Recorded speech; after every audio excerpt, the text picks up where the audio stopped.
All right, let's go ahead and take a look at the review.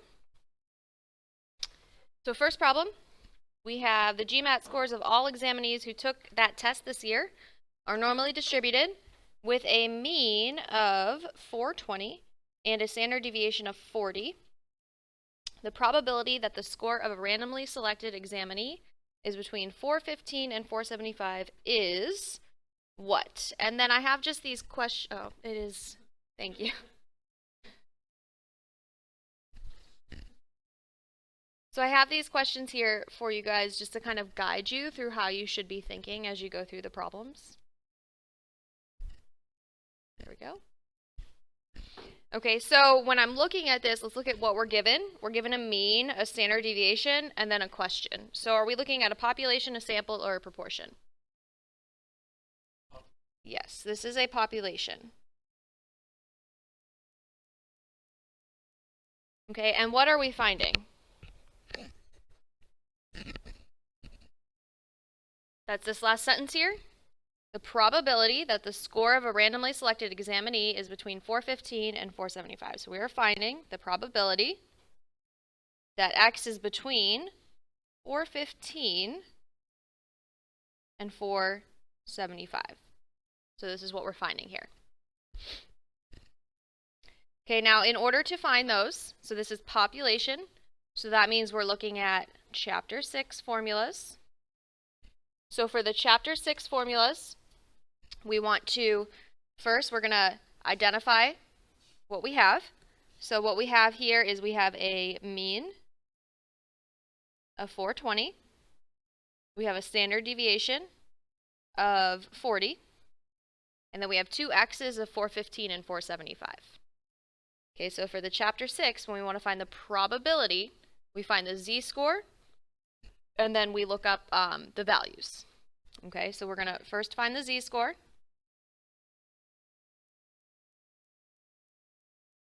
Okay, which is x minus the mean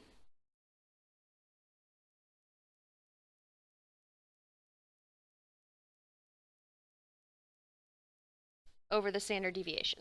So we're going to do that for both of these x values. So we're going to have first 415 minus 420 over 40. So that is going to give us, let's see here.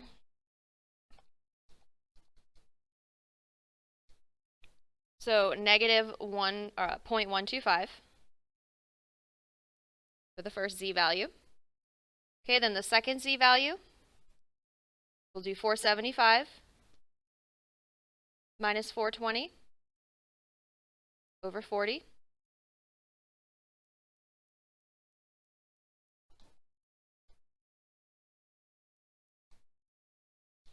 And that will give us 1.375. Okay, now the second thing we're going to do is we're going to plot. So put it here. Plot your z's. Okay, so we're going to have the negative 0.125. So that's going to be probably about right here. And then 1.375 is probably about right here.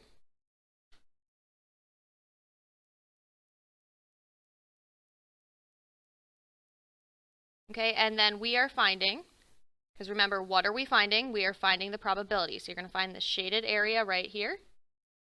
So then step 3, we're going to look up our probability. So we can look that up in the z-tables. Okay, or we can use our calculator for that one. So for our calculator, we would use the command normal CDF. And our lower limit would be negative 0.125, and our upper limit 1.375. So let me get a calculator pulled up for you guys, and we will find what that is.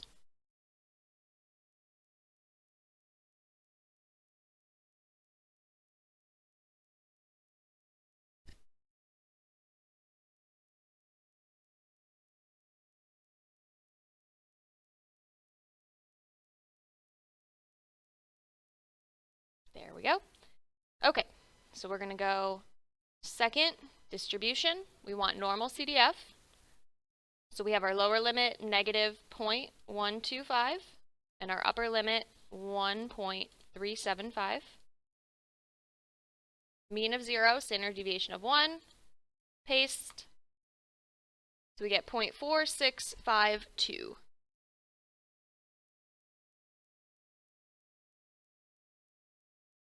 Okay, so we have answered our question. So the probability that a randomly selected examinee has a score between 415 and 475 is 0.4652.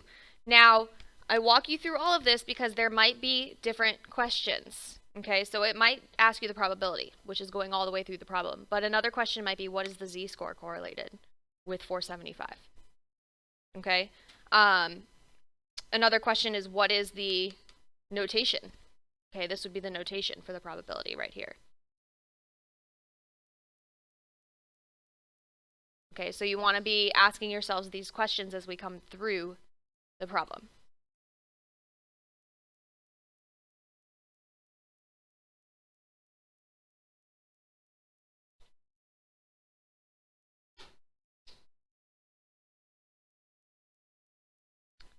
Any questions from the first problem?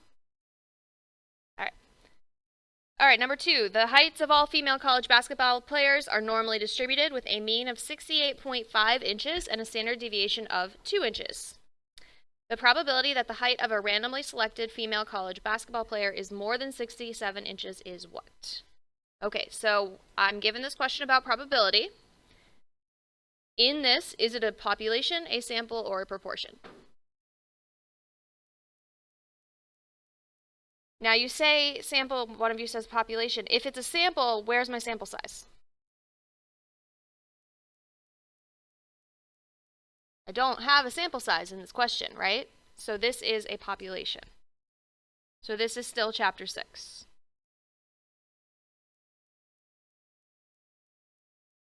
Okay, we are finding the probability that a randomly selected female college basketball player has a height greater than 67 inches. Okay, so what we do have is we have the mean is 68.5. We have a standard deviation of 2 inches. And then our x value is going to be 67. So we want to find the z value associated with 67 inches. Okay, so that's going to be z equals 67 minus 68.5 over 2.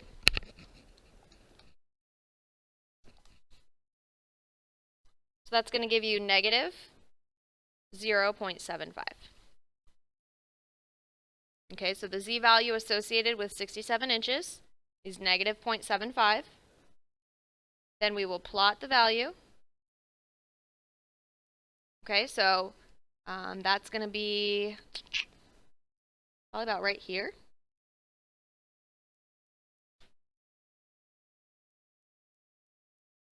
Okay, and we are looking for the probability that's greater than that, so we're going to shade to the right. And then we are finding the probability, so we want the area of this shaded value. So we're going to plot z, and then 3, we're going to look up the probability. Now, in the calculator, probability, this would be normal CDF.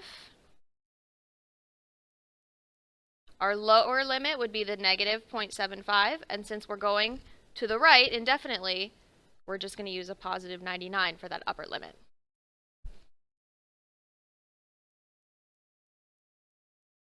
Okay, so second, distribution, normal CDF, negative 0.75, upper limit 99, and we're going to get here 0.7734 for this value here.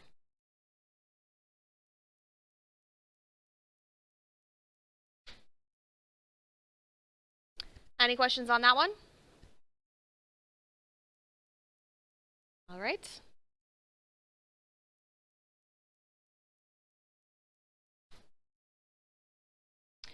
All right, now this question has the same information, but there is an extra sentence added in. What does that sentence say? Yeah, so on a team of 20 players, so the heights of all female college basketball players are normally distributed with a mean of 68.5, standard deviation of 2. The probability on a team, probably should put that there, but the probability that on a team of 20 female players, the height of a randomly selected player is more than 67 inches is what? So now we are given a sample. Okay, so sample is going to be chapter 7.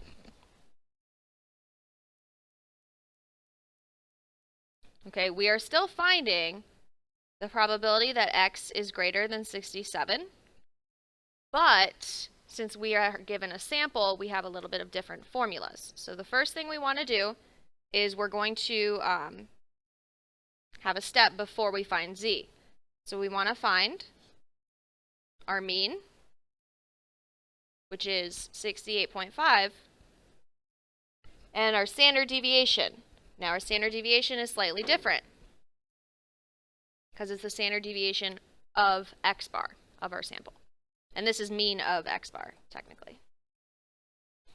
Okay, so this is given to you by the standard deviation of the population divided by the square root of n, which is our sample size.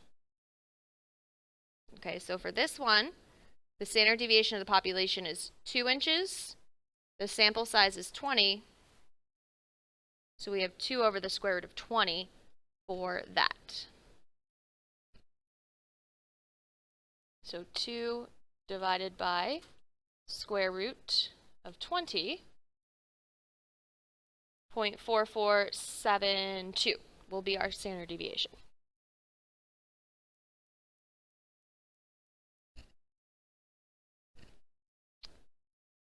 Okay, so we found the mean and standard deviation. Now we'll find z.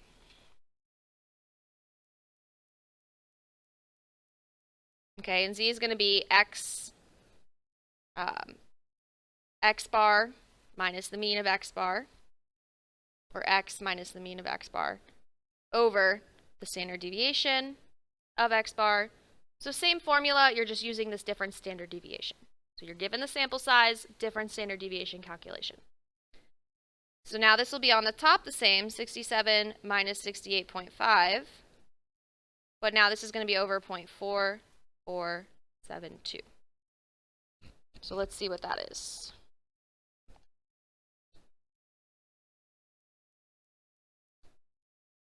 So negative 3.35.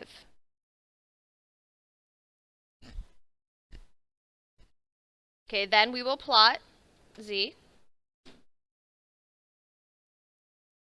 Negative 3.35 is way over here. And if we're going greater, we're shading most of this curve, so it's probably 99 point something % chance here.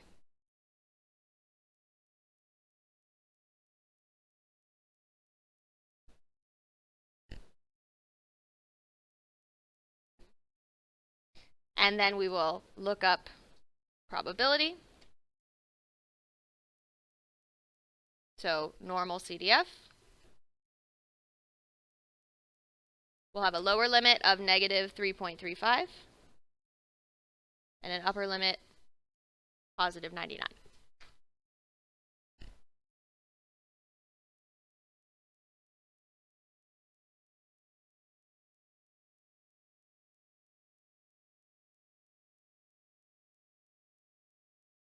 So, yep, 0.9996.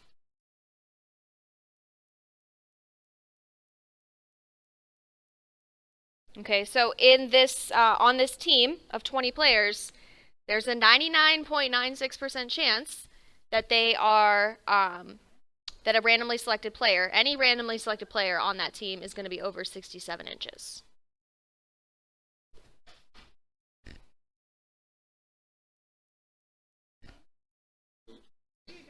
Thank you.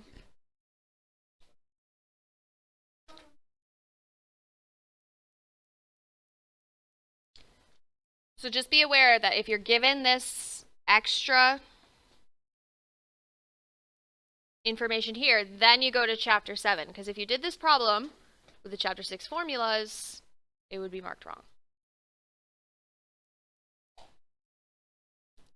All right, number 4. 40% of all students at a large university live on campus. Suppose a sample of 100 students is selected from this university, and the sample proportion is defined as the proportion of students in the sample who live on campus.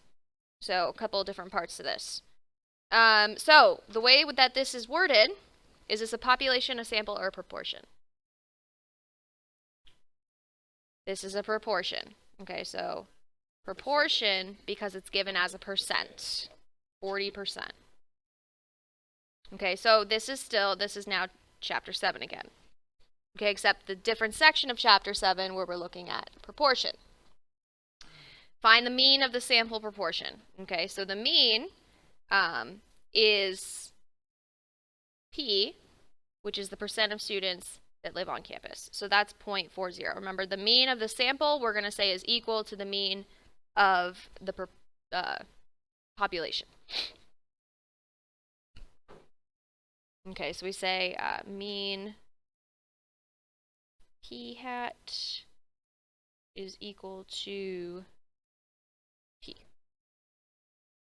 is equal to the mean of the population. Something like that for the notation. Population, sample, same.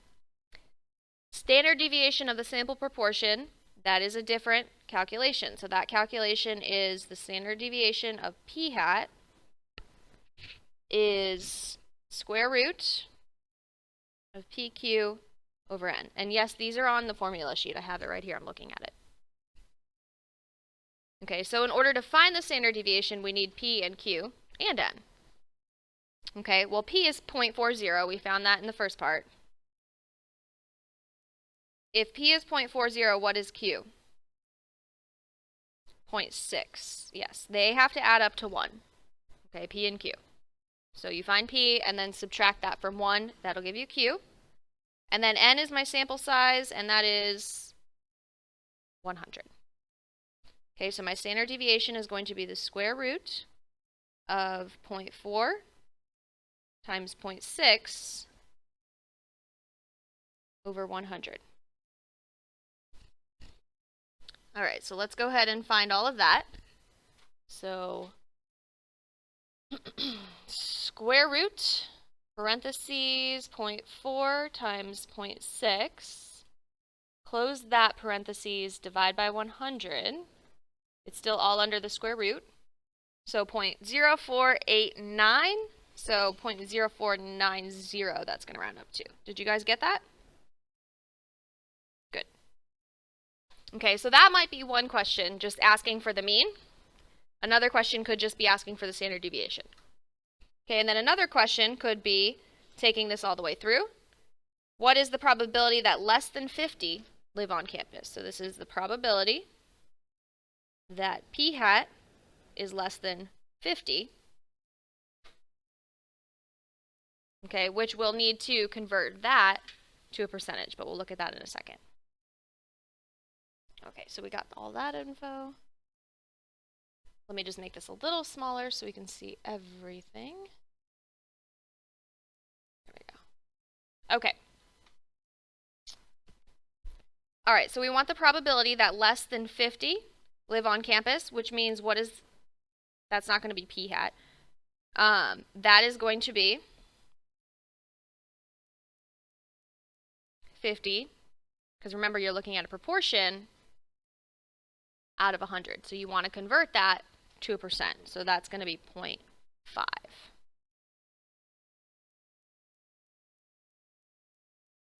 Okay, so then once we get that, then we have find Z.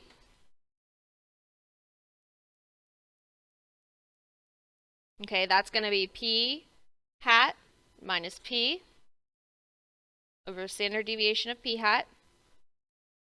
So 0.5 minus 0.4 over 0.0490.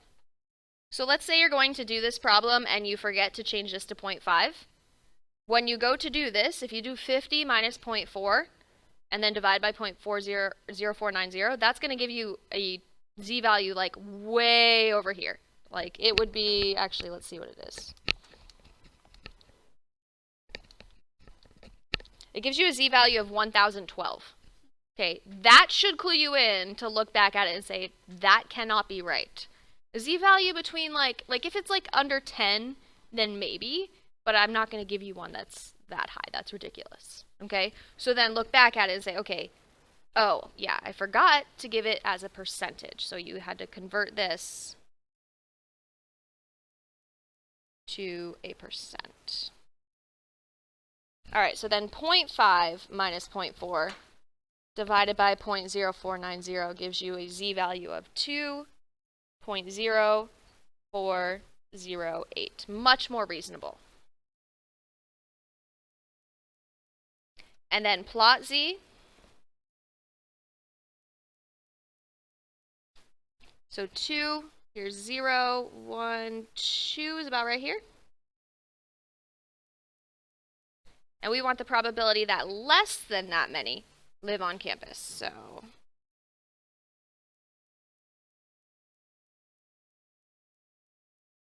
okay, we want to the left. We want that shaded area there.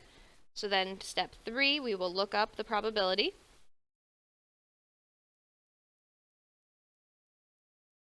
So here we're going to go normal CDF. Since we're looking for values less than that, we're going to go to the left. So this is going to be negative 99 and then a positive 2.0408.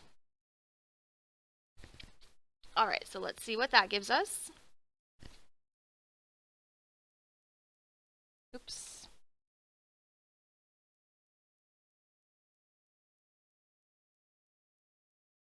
So lower negative 99, upper 2.0408. That will give us 0.9794.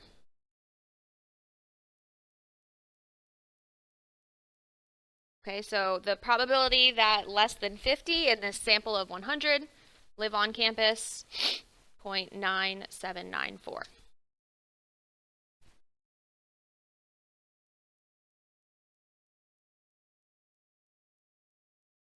About 98%, yes.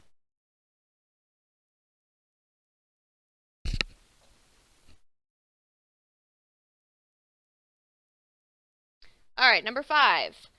10% of all persons are allergic to penicillin. The probability that more than 8% of persons in a sample of 1,000 will be allergic to penicillin is approximately what? So, population, sample, or proportion? Proportion, good. We are finding the probability that more than 8%, so p hat is greater than 0.08. All right, so in here we have 10% of all persons are allergic. So that's a p of 0.10, which means q is going to be what?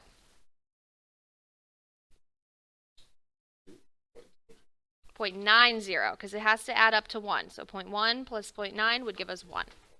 Okay? All right, so let's find, we'll find the standard deviation.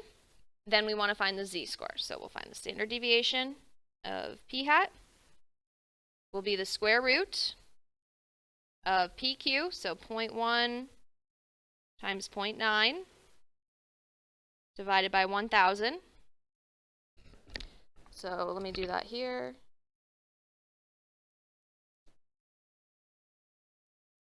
All right, I am getting 0.0095. You guys get that? All right. Then we'll find the z-score. So the z-score is going to be the p hat, 0.08, minus p, 0.10, over our standard deviation, 0.0095.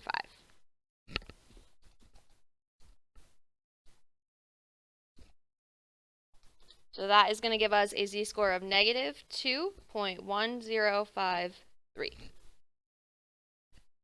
Then we'll plot this z. So here's 0, negative 2 is probably about right here.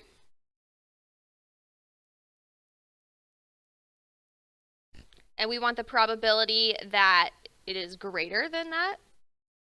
So we're going to go to the right. Then we'll look at that as normal CDF. Our lower limit, negative 2.1053, and our upper limit, positive 99.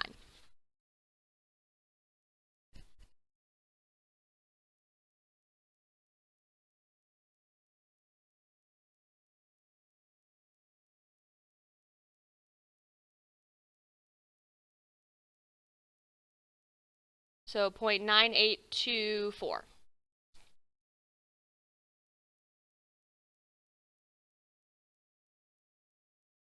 Okay, so the probability that in a sample of 1,000, more than 8% of people are going to be allergic to penicillin, about 98%. All right. Number 6, the weights of all newborn babies are normally distributed with a mean of 7.5 pounds and a standard deviation of 3 pounds. Determine the sample size required to produce a standard deviation of X bar equal to 0.27. So this is kind of a different one here. This is asking for a sample size. And here's your clue, X bar. Okay, so the sample size, and we're given a standard deviation, you're looking at chapter 7 formula, this one right here. Standard deviation of X bar is equal to the standard deviation of the population over the square root of the sample size. So you have 2 of those out of 3, and if you have 2 out of 3, you can use algebra to solve for the third one. So the standard deviation of X bar is 0.27, so you'd plug that in right here. Okay, the standard deviation of the population is 3. So now you're just going to solve for n. Okay, so you're going to multiply both sides by the square root of n. Okay, which all that does is cancels it out over here. Now you have the square root of n times 0.27 equals 3. So now you'll divide both sides by 0.27. Those will cancel. That's going to give you the square root of n equals 3 divided by 0.27, which is 11.11 repeating. And then how do you get rid of a square root? Square. So you're going to square both sides. And that's going to give you 123.45 or 46, which you're going to round up. Always round up. You need a sample size of 124.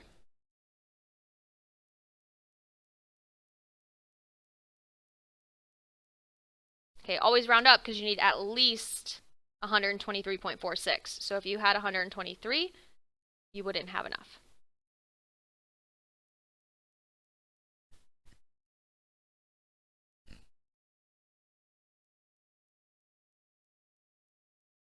All right. Number 7, the distribution of all SAT scores is normally distributed with a mean of 10, 50, and a standard deviation of 90.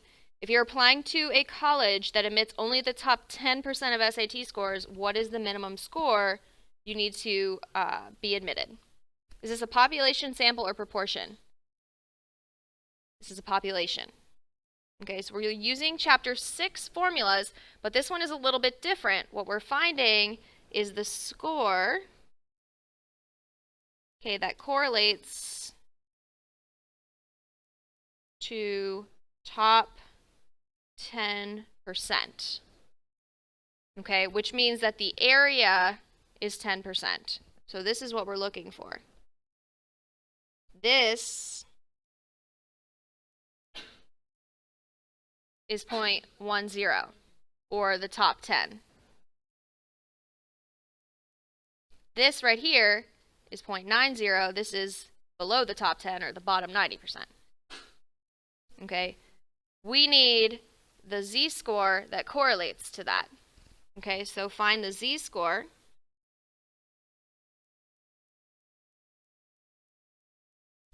Using, do you remember that one? So it's inverse norm. Okay, you're given the area. Okay, so here, the score that correlates to the top 10%, you're given the area. So you find z. So you find z using inverse norm. Area to the left, 0 and 1.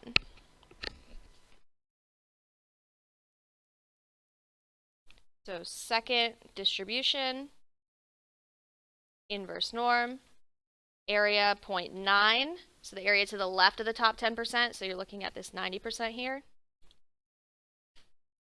So that is 1.28 is the z-score.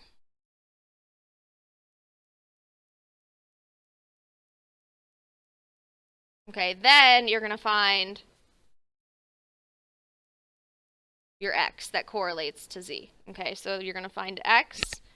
And is that given on the formula sheet? Yes. It is the mean plus z times the standard deviation. So you're going to use that formula. Okay, so x is going to be the mean, 1050, plus z, 1.28, times 90.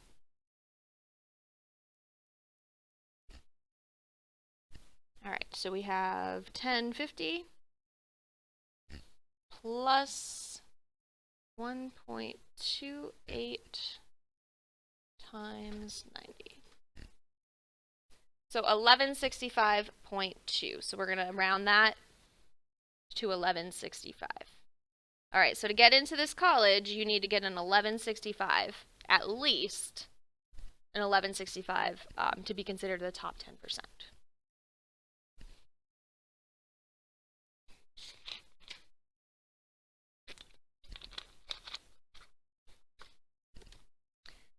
All right, questions on that? I think we have just enough time to do this last one. All right, so same thing here, but now we're looking for a probability. So,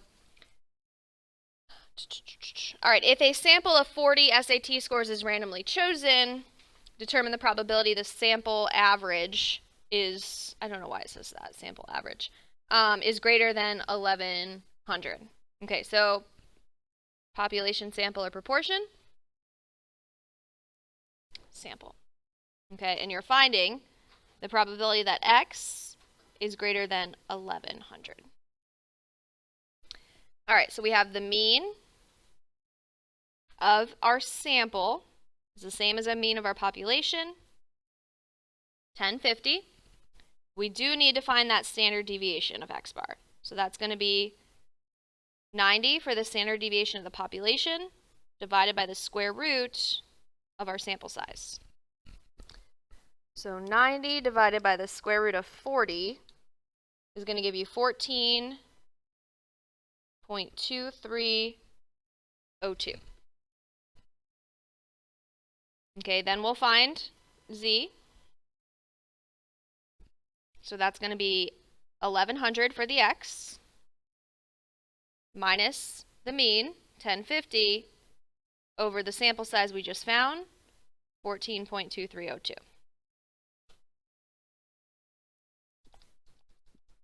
So that's going to be 3.5137.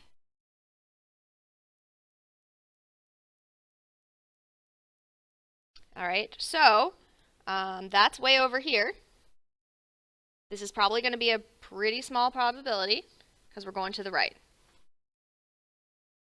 So there I'm looking at normal CDF. My lower limit, 3.5135, and my upper limit, 99. So let's see here.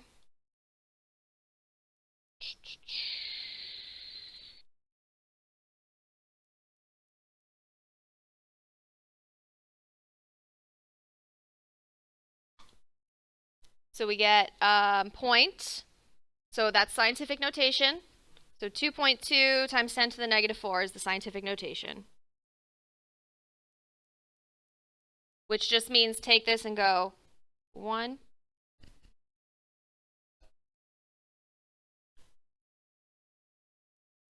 Oh, yeah, that doesn't make a difference. But yeah. 2, 3, 4. Did you guys get anything different when you did that? Let me try it.